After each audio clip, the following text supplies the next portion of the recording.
Eh bien salut à toutes et à tous les amis, c'est The Doctor 0596 pour une nouvelle vidéo. Aujourd'hui on se retrouve pour un petit tutoriel sur l'Opel Astra J que je possède puisque je suis actuellement dans la capacité de voir ma consommation en temps réel et ma consommation globale ainsi que l'affichage des trajets A et B comme on peut retrouver sur certaines voitures. Du coup je vais penser à l'activer, mais pour ça je vais vous faire un petit tutoriel parce que je pense que ça pourrait en intéresser certains.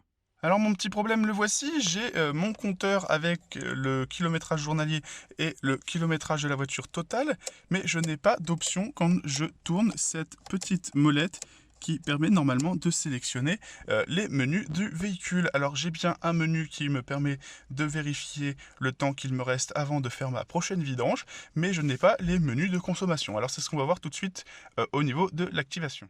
Pour vous connecter à la voiture, il vous faudra cette petite interface Opcom de chez Opel qui se branche directement sur la prise OBD qui se trouve en bas. Alors, hop, je la trouve avec mes doigts. Une fois ceci connecté au véhicule, vous récupérez le câble et vous le branchez sur un PC.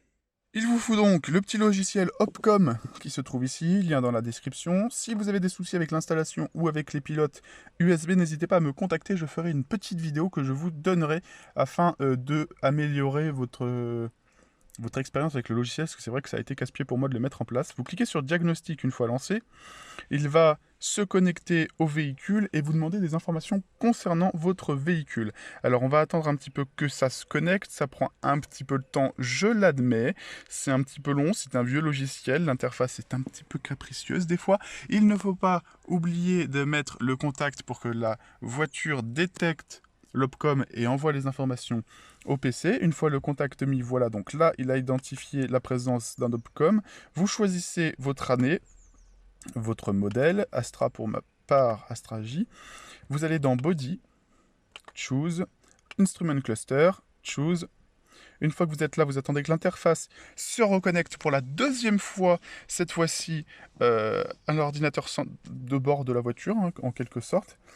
Et vous allez avoir des options qui vont vous permettre de pouvoir modifier donc les options. Donc là, on va dans Programming, Programme Variant Configuration, et on va activer les trucs qui nous intéressent. Alors pour ma part, voilà, Fuel Consumption, on va le mettre sur Présent. Average Speed, donc vitesse moyenne, on va le mettre sur Présent. On va aller dans Next. Unit Sélection Menu, ça je m'en fiche. Display Vehicle Speed, présent, tiens, parce que j'aime bien cette option. S'il y a des options qui m'embêtent, je les enlèverai. Instantaneous Consumption. Ça, voilà, ça m'intéresse. Next. Remaining Distance, Compass Setting, Timer Menu, Audible Overspeed Warning Menu. Ça, on va peut-être l'activer. Next. Véhicule direction caméra menu, auxiliary display menu, learn key fob menu, ça on s'en fiche. Display navigation information, j'ai pas donc ça sert à rien. Outside temperature display, oui. Distance display, oui. Non. Blind spot monitor, ça on s'en fiche. Route menu, route entry 1 et 2. Voilà, ça c'est présent. Choose language menu, non. Et on va cliquer sur programme qui est tout en bas. Do you want to change the variant coding? Yes. Enfin oui pour le coup. Please wait, verifying data, etc. etc. The variant coding data was successfully written to the control menu, module. Pardon. On clique sur OK. Et là, si j'ai pas fait de bêtises, en sélectionnant ici, voilà, vous avez la consommation instantanée, la consommation moyenne, pardon. Voilà. Ainsi que la vitesse moyenne en km/h. Bien, donc je suis désolé, j'ai pas trouvé comment afficher du coup la distance qu'il fallait. Voilà, donc là on est sur une route autour des 30 km/h et on voit que les litres au 100 s'affichent et qu'ils varient selon mes accélérations. C'est qui est plutôt une bonne chose puisque c'est ce qu'on voulait. Par contre, ça me permet de voir un truc, c'est que je consomme quand même pas mal. Du coup, je vais pouvoir faire attention à ma consommation parce que comme vous le voyez, 25 litres au 100 sur les petites accélérations, ça fait quand même beaucoup. Hein.